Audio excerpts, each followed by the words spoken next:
Bonjour et bienvenue dans cette édition d'information sanitaire de la chaîne Télé Santé Monde Télémédecine Universelle.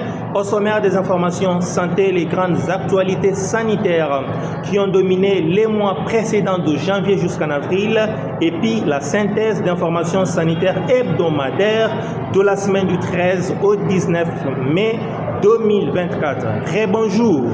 Les grandes actualités de santé en janvier 2024 étaient dominées par le premier traitement autorisé en crème des vitiligo, une dermatose auto-immune entraînant une dépigmentation progressive de la peau sous forme de taches blanches, a été rendu disponible en France, dénommé Opzelura, développé par le laboratoire américain Incite Biosciences. Et puis la semaine du 22 au 24 janvier 2024 avait été marquée par la hausse des cas du syndrome grippal éradiqué par la vaccination, toujours en France. Le 15 janvier 2024 aux États-Unis, l'OMS avait lancé l'appel d'urgence sanitaire qui avait pour objectif d'atteindre plus de 166 millions de personnes, et cet appel d'urgence sanitaire lancé par l'OMS poursuivait 6 priorités, à savoir l'amélioration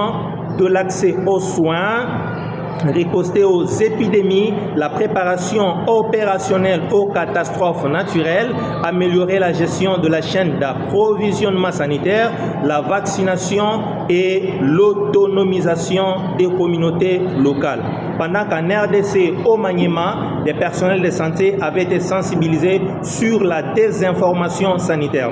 Au mois de février, la ville de New York avait été touchée par de fortes tempêtes de neige et des inondations qui avaient causé le déplacement des populations. Au mois de mars 2024, la France devenait le premier pays au monde à reconnaître dans sa constitution la liberté de recourir à l'IVG, promulguée le 8 mars 2024 et publiée dans le journal officiel le 9 mars 2024.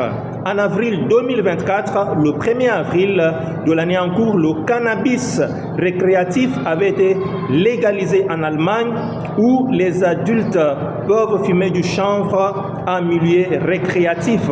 Et en Côte d'Ivoire, en Afrique, les autorités ont interdit la vente de 2 aphrodisiaques naturels sur le marché parce qu'ils contenaient des doses excessives du sildenafil, entraînant beaucoup de conséquences sur la santé humaine. Et en RDC, 2 vaccins contre la variole du singe sont en cours d'homologation. Entamons ainsi la synthèse des informations sanitaires ayant dominé la semaine du 13 au 19 mai 2024. Le 16 mai 2024, en Roumanie, en Europe, l'épidémie de la coqueluche, qui est une infection respiratoire très contagieuse causée par la bactérie Bordetella pertussis, qui touche le pays, inquiète les autorités de la Roumanie. En Afrique, signalons que le président sud-africain a emboîté le pas du président congolais en promulguant la loi instaurant la couverture santé universelle.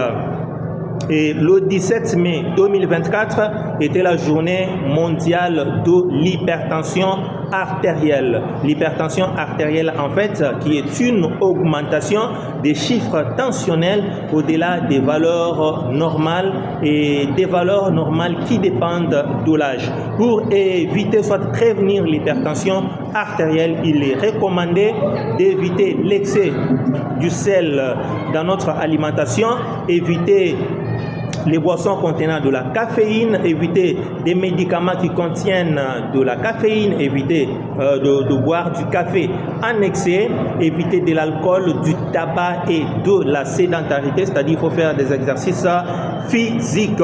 Et signalons que le 18 mai 2024, l'Allemagne, la Belgique étaient touchées par des inondations qui étaient dues aux pluies torrentielles et l'évacuation des populations. En ce qui concerne la page noire, nous présentons nos condoléances à toutes les familles qui sont éprouvées, et la page rose est dominée par l'anniversaire de Dr Gégé.